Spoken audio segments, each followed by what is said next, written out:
So I'm really happy to have Quentin visiting us today. So Quentin did his PhD at Paris-Saclay at INRIA, Marital team. It's quite famous team actually in neuroimaging and also in learning. And then came to Montreal 1 year ago to spend the postdoctoral stay at the MILA. So Quentin worked on optimization problem for general learning, general non-smooth optimization, right? So we'll be talking about automatic differentiation today. So yeah, I mean, go ahead, take your time. Just keep in mind that there is a semi-final at 2. World Cup semi-final, and other than that, I mean, we would be happy to learn a lot from you. Thank you very much for the invitation. So I'm Quentin BERTRAND, and today we'll talk about hyperparameter selection. Okay, and you have multiple ways to do hyperparameter selection, and one way to do it is called hyperparameter optimization. And one way to do hyperparameter optimization is to use automatic differentiation. So we talk about this today. So feel free to interrupt me at any time. Okay, I think that the larger the number of questions, the better the talk. So yeah, feel free to ask any questions. Okay, so as Ismail said, I did my PhD in a neuroimaging team. Okay, so I work with EEG and MEG data, which stands for electroencephalographic and magnetoencephalographic data. So basically, it consists in the recording of the electric and magnetic field at the surface of the head, okay, here. And so what you end up with is with one time series per sensor on the head of this people. Okay, so basically, you're asked to put your head in one of these big machines. We perform a cognitive experiment, such as watching a movie, hearing a song, or what you want, and we record the electric and magnetic field all across the experiment. So you have one time series per sensor at the end. So these are your data, and what you want to recover is which part of the brain are active during the cognitive experiment. Okay, and this has applications, for instance, for epilepsy, where for people with epileptic trouble, they make some EEG and MEG recordings to see which part of the brain they're going to remove. Okay, with some blade. Okay, so this is what you have, one time series per sensor on the head. And what you want to recover is this, okay, which is one time series per discretization in the brain. So you're going to take a discretization of the brain, whatever you want. And for each point in this discretization, you're going to want to recover one time series in the brain. Okay? And so we're going to say that we want to recover the intensity in the brain activity. And what is the brain activity? It's defined as the intensity of the current in one part of the brain. So we're going to say, okay, there is activity in this part of the brain, if the intensity of the current is high. And thanks to the physics of the problem, what you observe, like one time series per sensor on the head, is linearly related to what you want to recover. Okay, and they're related with this like design matrix X that you can estimate it with some fMRI techniques. So all of this was just to say that the source localization problem in neuroimaging can be cast as a high-dimensional linear inverse problem.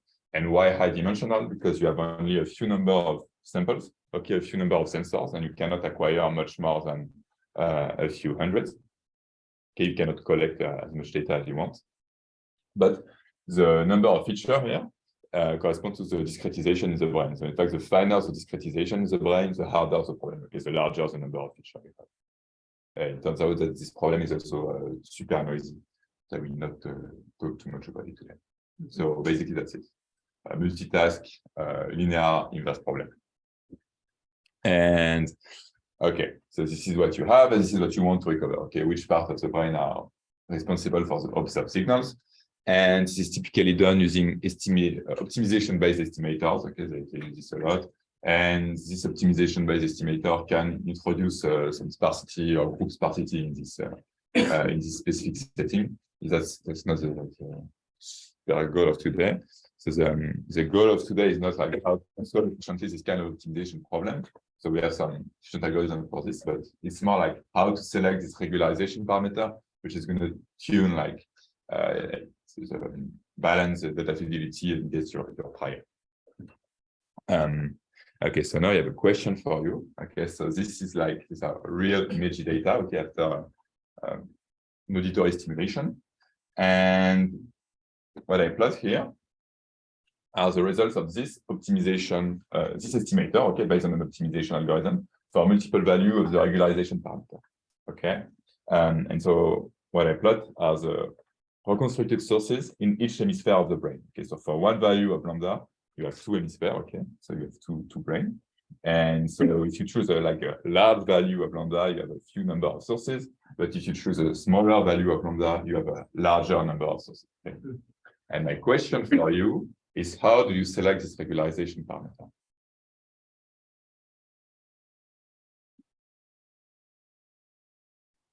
Okay. Yes, go ahead. No idea. Okay. Some prior knowledge about the problem.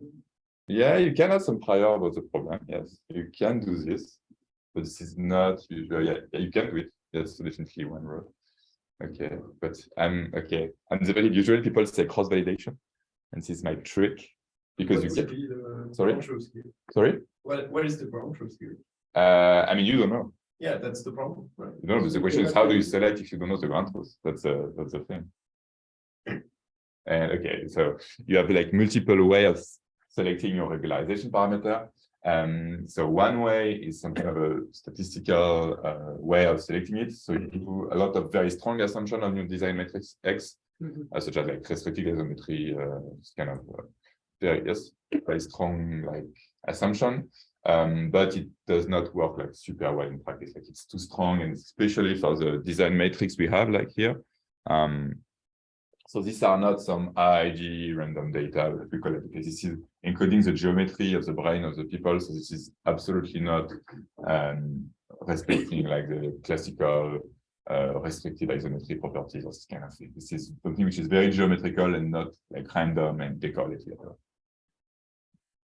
So basically, yes, a lot of work has been done on this like statistical work, trying to select to have a closed form formula for your regularization parameter by making huge assumption on your design matrix. You can do like what you were suggesting, like putting prior on your regularization parameter, saying, okay, I'm going to say expect some, I don't know, like some kind of distribution, but it's always a pain because you have like usually it's a parametric distribution, so you have to select another hyperparameter, and you have to sample like alternatively your coefficient on your regularization parameter. So I think it's interesting and can give you some other stuff like confidence interval and like this kind of thing, but in practice, it's a pain. Yes, especially, so I don't know if you play a bit with it, all this like sampling mechanism, they're not like, at least at the time, like 2 or 3 years ago, they were not very well, I should say, developed for this high dimensional with very correlated feature setting. And so what people do in machine learning is what is called hyperparameter optimization. Okay, so basically you're going to select your regularization parameter such that your regression coefficient beta minimize a given criterion. Okay, this criterion is going to be either cross-validation or other stuff, basically. So do you have any questions until now? Or maybe you want to ask more? Yeah. It's okay. And so, as I said, so this criterion is either going to ensure good generalization with like what is called the held-out loss or the cross-validation loss, but this is not what may be like the most well-suited for this particular application, because if you're doing inverse problem, you may want a criterion which is not like ensuring good generalization, but more like controlling the complexity of the model. And this can be done with other criterions, such as AIC, BIC, sure, this kind of thing. But the idea is that either of the criterion you're using, the framework is the same. So I'm just going to take cross-validation as an example because it's simpler. But at the end, for like real MAG experiment, I'm going to go back to other criterion.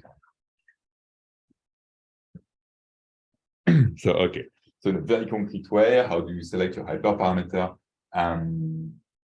You're doing something like this. Okay, you have your dataset XY, you split your dataset, and you solve your optimization problem, and you're going to take your regularization parameter such that your regression coefficient beta minimize your validation loss. Okay, you're going to take like, you're going to evaluate this quantity for multiple value of lambda and select like the minimum here. in a very concrete way, what you have to do. And I think what is very important to understand is that when you're doing this grid search thing, you're doing zero-order method on a bilevel optimization problem, okay?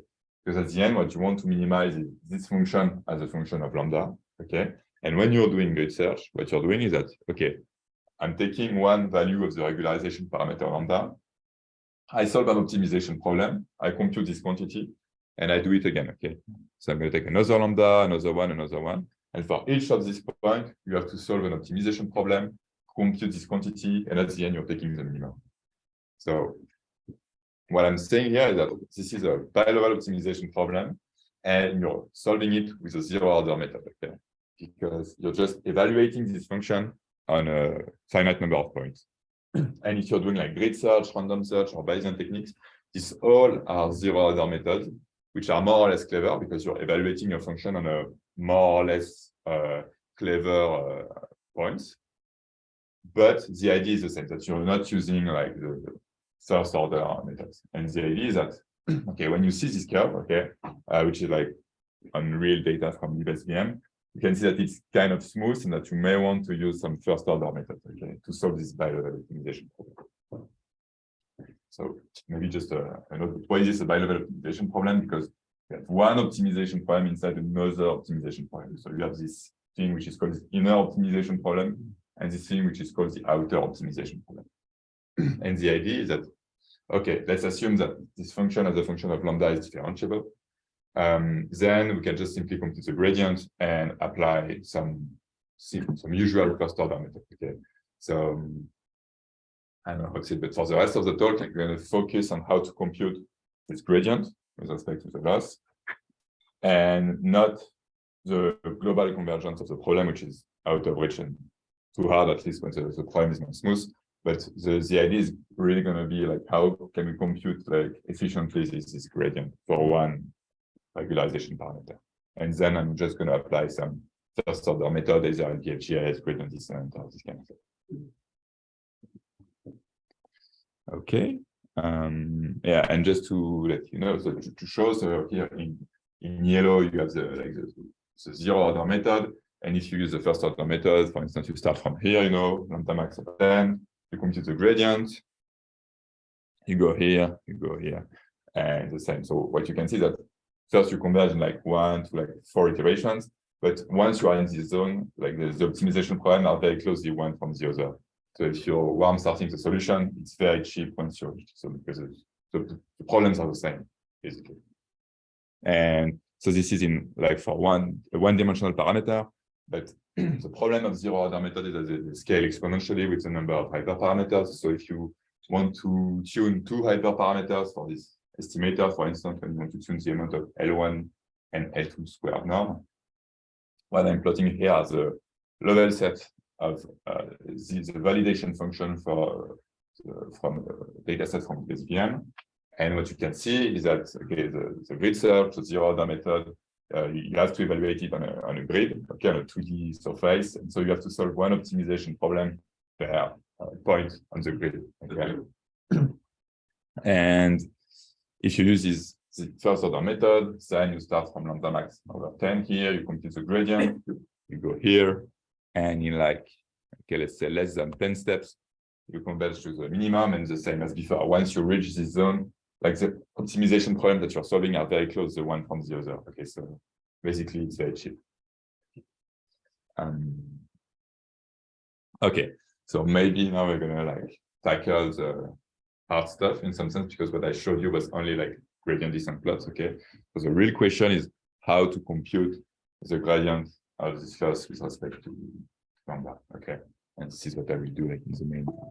Yes. Is this a question, or I don't know, maybe it's the main. So do you have any questions on this, or nope? So that's an L1, right? Second line. Yeah, that's an L1 here. So that's the whole problem, like. Because otherwise it's kind of easy. Yeah. Otherwise it's kind of easy. So yes, definitely. So the question is, okay, let's assume that this criterion is differentiable and you can use the chain rule. The gradient of like the loss is going to be like the gradient of the regression coefficient with respect to the regularization parameter, which is called the Jacobian times the gradient of the criterion. So if you know the regression coefficient, you can compute this, it's easy. But what's hard is this, and I'm going to repeat it because it's a bit like weird. So you want to differentiate the solution of an optimization problem, so your regression coefficient, with respect to a parameter. Okay. And so the question is how to compute this Jacobian, or this Jacobian transpose the vector efficiently. So that's the point when your optimization problem is not smooth. And in fact, yes, if the inner problem is smooth, okay, it has been well studied, and you can do like implicit differentiation, automatic differentiation with the reverse of the forward mode. This has been like very well studied, but if there is an L1 norm, it was not so clear, like I would say like a few years ago. So you have multiple options before. Either you could smooth the non-smooth term, okay, but you are introducing a new hyperparameter. Sorry? Like Haber loss? Yes, Haber or something like this, but okay, you have this smoothing parameter, you're losing the sparsity also. You can use algorithm with differentiable updates, which is like pretty nice, I think. So you have algorithm with differentiable updates, so you can use the chain rule on these updates. But you have some other problem because they're not like always super efficient, and this is the problem. But basically, what we are saying is that you can use iterative differentiation on usual proximal gradient and stuff, even if you have like a non-smoothness, basically you don't care. And you can have an equivalent of this implicit differentiation formula in the non-smooth case. What you're saying is that you don't have to resort to this complex thing. You can just apply autodiff on your usual proximal gradient and stuff. And so how familiar are you with like automatic differentiation and proximal algorithm? I don't know. Depends on who I think. Depends, okay. So maybe imagine you want to solve this optimization problem. Okay, you want to solve a smooth plus a non-smooth term. And so one way to do it is what is called proximal gradient descent. So you do a gradient step and a proximal step. Okay, just apply an operator, which is a bit abstract, but you can compute this thing in a closed form for a lot of like G. And okay, so how familiar are you with automatic differentiation? Right. Do you know how it works? Like when you're using like PyTorch or JAX or nope. Okay.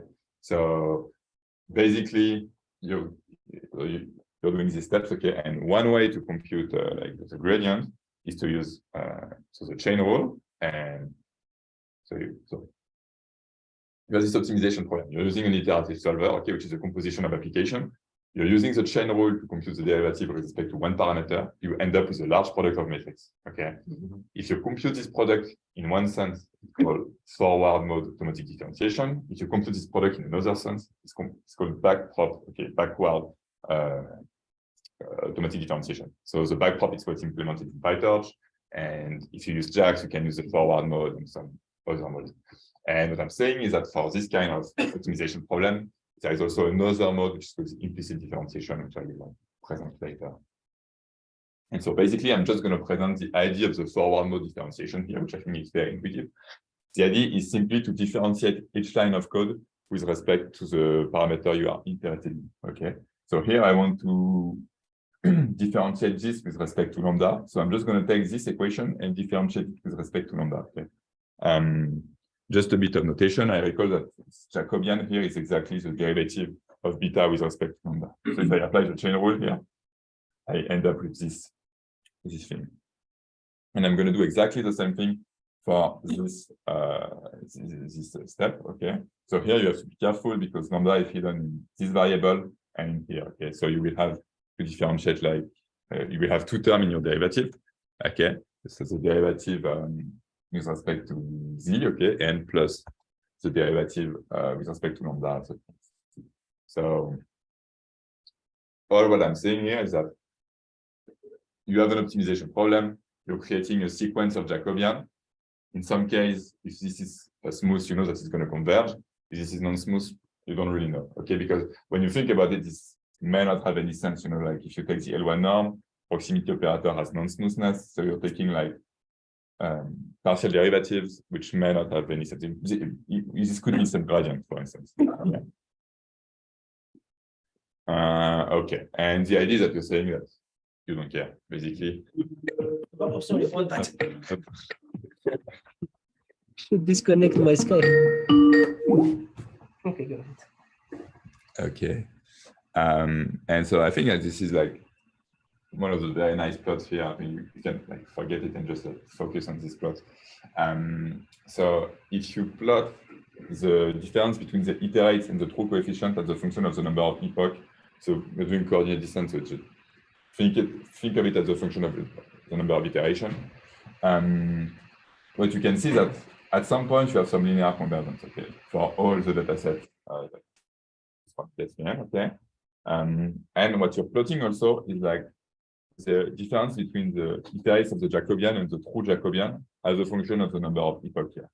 And what you can see is that there is one point when you start to converge linearly for this Jacobian, and before you cannot say really this much. And this like red dashed line is what is called when you reach the support identification of the problem. So imagine that you can think about it for the lasso, but it's much more general. So for the lasso, you are enforcing some structure. So some coefficients are going to be 0 at some point. Okay, so for the true solution has 0. And your optimization algorithm is converging towards the solution, but it could converge towards 0 and never actually have the value 0. Okay. Okay. But the thing is that with this kind of proximal algorithm, like proximal gradient descent or proximal coordinate descent, you know that at some point, all the coefficients that should be 0 are exactly 0, and they do not move from this 0. So this is a very like strong property, which is very powerful. It's like at some point, you know that all the coefficients that should be 0 are 0, and they do not move from 0. So basically, at some point, the iterates of your optimization algorithm are moving on a subspace, and everything is smooth in this subspace. And this is exactly what you're seeing here. Okay, at some point, you don't care about the non-smoothness because everything happens as if you were smooth. I think that the idea is like very simple. This is like also one of the main ideas of the partial smoothness theory. I know if you're aware about it, but at some point, everything happens as if you are smooth, and this happens after this support identification. Do you have any question on this? Do you know what this? When this happens, not really. You have some lower bounds and things like this, but it's not so clear. You don't have any certificate to know where this is happening, when this is happening. Without even certificate, are you able to recognize it except from linear plan? Not really. You don't know like this is what I meant, like by certificate, you don't really. Okay. This is some kind of an open question. Is this like field that where? Yes. When do you know that you've achieved this support identification? You know like a posteriori because you know the true solution, but yes, knowing it on the fly is like much harder. Okay. Okay, and so what I presented was like the forward mode differentiation applied to this kind of algorithm, but you have for this kind of optimization plan, you also can also use implicit differentiation. Okay, and I'm just going to present it in the smooth case first because I think it's very like simple, a simple way to see it. So imagine you want to minimize like this smooth function psi. Okay. Okay. Imagine that you have like some regularity condition, etc. And so you know that at optimum, the gradient of this function is 0. Okay. And what do you do to obtain the Jacobian, like the derivative of beta with respect to lambda for this thing? You simply differentiate this fixed point equation. So you take the derivative of this fixed point equation, and here you have like as before, you have dependency in lambda here and here. So you have two terms when you take the derivative, and you can have a closed form formula for the Jacobian, which is gonna like depends on the resolution of a p times p linear system. Okay, you just isolate like this term here.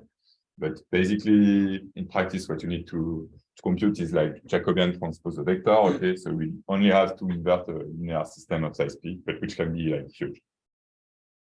And in the smooth case, so I'm just like taking the example here of the L1 norm just to simplify, but you kind of have the same thing if you want, because imagine you want to minimize this optimization problem.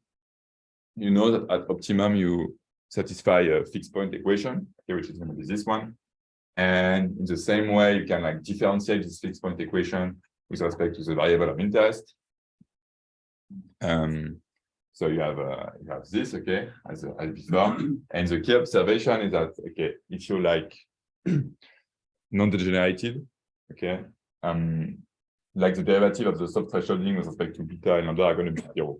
So what I'm saying here is that under some non-degeneracy condition, some qualification condition, you know that for all the coefficients that are 0, your Jacobian is also going to be 0. Okay, so this is what you know. Like for all the coefficients that are non-zero, you know that your Jacobian is going to be 0, and you know that on restricted to the support, okay, you have basically the implicit differentiation formulas before, but instead of a p times p linear system, you only have a linear system of size time of the support times time of the size of the support to inverse. Okay.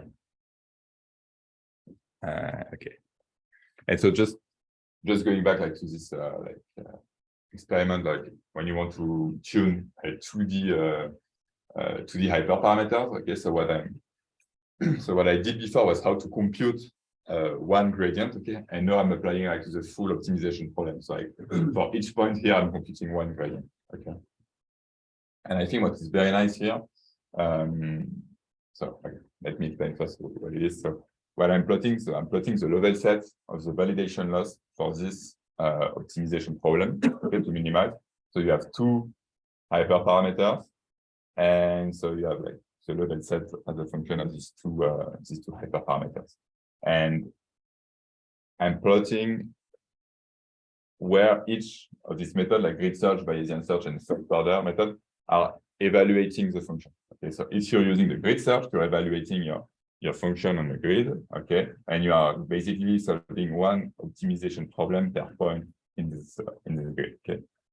If you're using the Bayesian approach, so I don't know if you know exactly how it works, but basically, at the beginning, you take 5 points at random, okay? So the light blue point at first and the darker at the last one. So you have to draw a lot of points at random at the beginning, here, here, and here, which are not very meaningful. And at the end, you start to converge. You start to converge towards something meaningful. Yeah. But with this kind of first order method, you simply like follow like the gradient, and you can see that this is like much more. This is actually using the information you want, and you're simply like following the level set and converge towards the minimum. And this, of course, this can lead to speed ups in practice. But I think what's very nice is to see where each of the method is evaluating the loss function. Do you have any questions on this? Or? Yeah. So if I understand correctly, at each point you have to compute the Jacobian. Yes, exactly. Yes. So how much is there a trade-off? Because for the grid search, you just have to evaluate. For the research, you have to like solve the optimization problem, and for us, we have to solve the optimization problem and solve the linear system. And the fact that you can warm start both. Okay, you can warm start your optimization problem and the linear system to solve, and the linear system is like of a small size in general because you only have to invert it restricted to like the support to non-zero coefficient. So of course, it depends on how much you have, but basically it's not so. From one point to the other, you can use it. Yeah, you can use the previous solution for both optimization problems. Yes, the optimization problem and the linear system you have to solve. Okay, and maybe if I just go back to the first example we had, because we are developing these tools for a very, very specific purpose. If you use a lasso estimator, for instance, and let's say variation of the shear problem, on real image data, you would obtain something like this after auditory stimulation, where you have a lot of points everywhere in the brain, and this is not really what you want. And this is partially due to the bias of the lasso, because you have one hyperparameter for all the regression coefficients, and you're shrinking the coefficient that you would not want to shrink. And so the idea was to say, okay, but maybe you can have one hyperparameter per feature, okay, And if you do this, you end up with like tens, thousands of hyperparameters. So you cannot use zero-order methods anymore. So you have to use first-order methods. And if you do this, you can recover something which is much more meaningful by only one active sources in each part of the brain, like the good auditory cortices. Okay. This is just to say that we are developing this tool, this kind of application where you have like one hyperparameter per feature. And with this kind of estimator, you can recover some meaningful, sources in the brain. Okay, so just to say that we have some papers, but you have also a lot of other framework. Like basically, I propose to differentiate one fixed point equation, but you can choose to differentiate other. You can also study this in a much more general way, the partial smoothness theory. And okay, I don't know if you like math, you can check this paper from Jerome Bolt, Edward Powell, etc. I've generalized this to such a high level. It's nice. Is it common that people differentiate fixed point equations? People solve them, right? To differentiate the fixed point equation? Is it common? I mean, not so. I mean, how to say? Is it common? What do you mean? Is it common? It's the first time I see it. Oh, really? But I mean, it's common when you want to differentiate the solution of an optimization problem. So basically, a lot of people have been doing like some kind of unrolling, some bilevel optimization. So, but not necessarily bilevel, but you can also so either bilevel, either you can basically with this kind of techniques.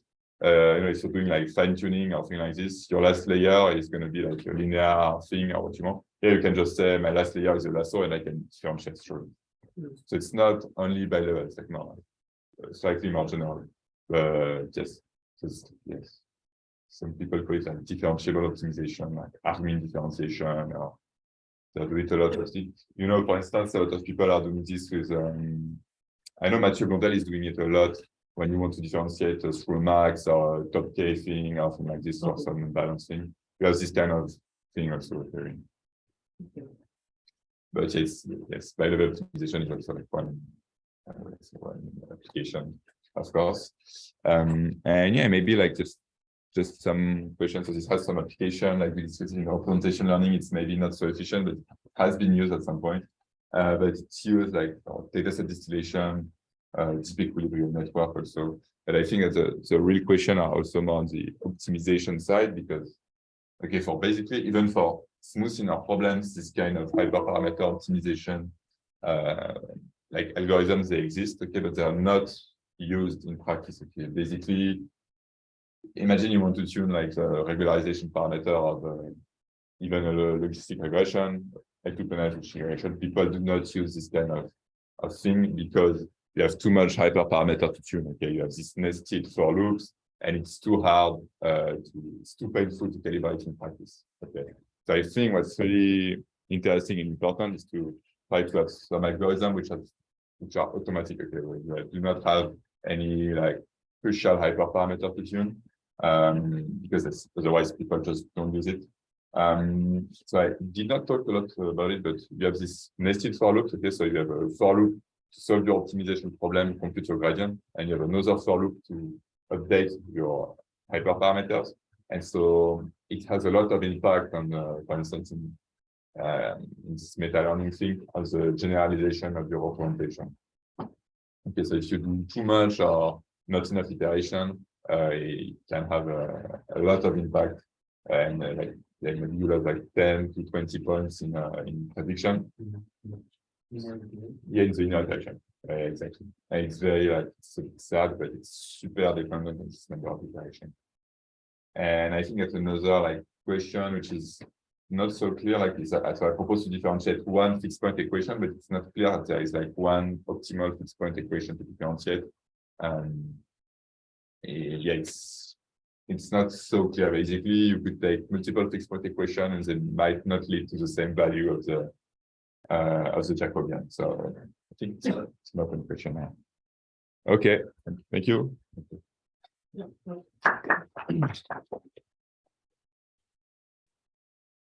Remember, this is this thing. It's just if you thinking about discrete versus continuous optimization. Because like at some point in my research, I was working on things called parametric maximum. Okay. And basically, these are regularization problems with a lambda plus. But you're in the discrete world. Yeah. When you're in the discrete world, what is very funny is that, of course, I mean, the space of solution is clear, and that you could explore pretty much all the solutions. Okay. And the corresponding lambda. Okay. In polynomial time. Okay. Oh, okay. So people maybe are not interested in this aspect nowadays, but I feel that, like, I don't know what is your take on this, but I feel that it's like it is like discrete optimization years ago, because you could explore for some functions you could explore all the solutions, like the pairs of lambda solutions, and polynomial type, and then you could choose the one that satisfies criteria. So basically, the problem become polynomial and they become polynomial. Okay. And you even have the cases. Okay. Some kind of like like discrete optimization The stuff function like is some modular and has some properties. And of course, you could not do it for one parameter actually in polynomial time. But like if you search parametric maximum, it's like these things do not happen in continuous form. No, but I know that some people, for example, are trying to think if you take it the other way, are trying to apply this kind of differentiable technique to like the discrete hyperparameter. Yes. So, for instance, if you do a architecture search or this kind of thing. Okay, so they manage to have some notion of derivative, but I think what you were saying is that like is the R minimum of a discrete thing, or is the lambda like the regularization parameter or discrete parameter? So the minimum is two things. Let's say, for example, you have your variable is either binary variable, which has 0 1, that you're trying to optimize over. Okay. So this is for example, a partition. Okay. Yes. And you have a lambda that regularizes this variables. Yes, I see. For instance, or even L1 and L2 are the same because it's a binary variable. So then in those cases, I'm giving some conditions and the function you could explore all the pairs of your variables and the lambda. Yes. Okay. So which is kind of cool, right? With even guarantee of optimality. Just make me think about this. I think that people are doing it. So this is the example I had for this what they call mixture of experts. I don't know if you heard of it. Okay. Well, I've heard that. So basically, instead of having a huge network, you have like multiple like smaller networks, and you want to pass your input into the best network. Okay, so you're going to take the argmax over the K network that you have. So this is exactly this. You have an argmax over like K network, and you want to set the best and different through this argmax. So I think it's still interesting because if you can do it efficiently, it can. Okay. This is just another case of application of discrete optimization and differentiate through discrete optimization problem. Okay, cool. So maybe later if I can, I will the selection of these problems. In the your method, you basically differentiate through a proximal algorithm. Yes, exactly. And you did it for L1 and L2, but does it work in general? Yes, it works in general. So these people did it like in a much more like general way. So yes, basically the support identification thing I was talking about. This is working with like if you take the trace norm, for example, the regularization, it's also going to work with you have the same idea that at some point your iterations are reaching a manifold which is smooth and you can do other things. So yeah, you have some condition on the regularizer, but basically it's kind of mild.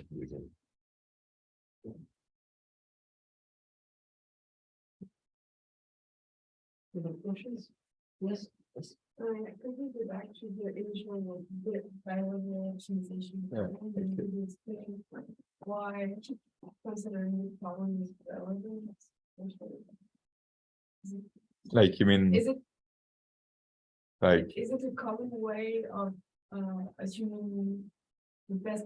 Well, why are you assuming the parameter you want to find? yes, minimize the given criterion? Yes. I mean, this is called hyperparameter optimization, and this is like how people tune their hyperparameter. Usually they just say, okay, I want my my regression coefficient to minimize some kind of criterion. So if you're doing cross-validation, which is like kind of popular, you're doing this under the root that you're doing. Okay. So Like, I mean, imagine, you know, like if you're doing like, you have this regularization parameter and you want to select it, you're just going to split your data and say, okay, I want to have some good prediction of the unseen part of the data. I mean, this is a popular way of doing it, at least in statistics. Maybe not so much in deep learning, so I don't know what's your background, but I mean, if you're doing She's the Jean-Christophe student. okay, but okay, so optimization. Okay, so basically, it's a bit of statistics. Like the way to select your hyperparameter is cross-validation, and this yields to bilevel optimization point, like by nature. That's, I mean, how would you select it otherwise? I mean, that's a good question, you know. Like how do you select your regularization parameter? Like, open to suggestions, but like one way to do it is say, okay, let's minimize this criterion.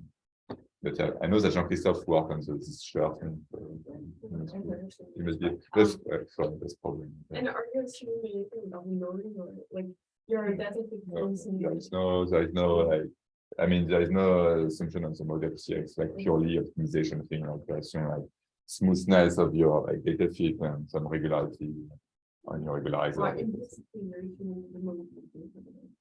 Oh yeah, if you're using this kind of thing, but you could use like in a much more general way, you know, like if you're using like can put basically like yes, you can just solve any like it's this level of generality. If you have a non-smooth regularizer for your noise.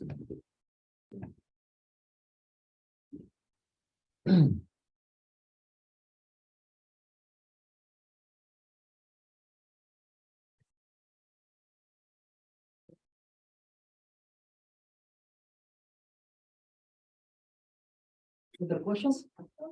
There's a question in the chat. So Question in the chat. okay. Yes. Okay. So maybe in the order. Oh, I missed the question. So is computing the Jacobian very expensive? So usually, yes, it's the most expensive like thing, and you never compute the Jacobian like itself, but you compute Jacobians times a vector. So basically, this is what I'm saying here. So I don't know if you ever dig into like the code of PyTorch or the code of JAX, but basically what they're implementing is not like computation of the Jacobian, but Jacobian vector product. So JVP or VJP function. If you go there, yeah, you want to compute like this Jacobians time a vector usually. So you never actually compute this thing because it can be large. Usually it's like yes, number of feature and number of hyperparameter. Just to take one. So it can be very, very large, but you never compute this guy fully. Because everything usually you have a large product of matrix and you compute like this large product time a vector. The application of this matrix. But do you so a follow-up question is okay. Sorry, can I ask interesting view about HO, noise takeaway, about data augmentation uses okay. Yes, I think it's the same same way as you can use, and a lot of people are using bilevel optimization for data augmentation, and it seems to work like quite well. And yeah, I can send the slides, like no problem. But yes, I heard about this, like people doing this for like EEG data augmentation, this kind of thing. Because you can think of data augmentation as hyperparameters. Yes, definitely. Slides, okay, I can send the slides. So yes, computing the Hessian. So that's the thing is that you never compute the Hessian, so you never compute neither the Hessian or the Jacobian. Okay, so this is what I'm saying a bit here. I mean, I do not detail this, but basically you never compute fully the Hessian or the Jacobian. Okay, you always so if I take the smooth case, okay, it's the same for the non-smooth case, but you compute like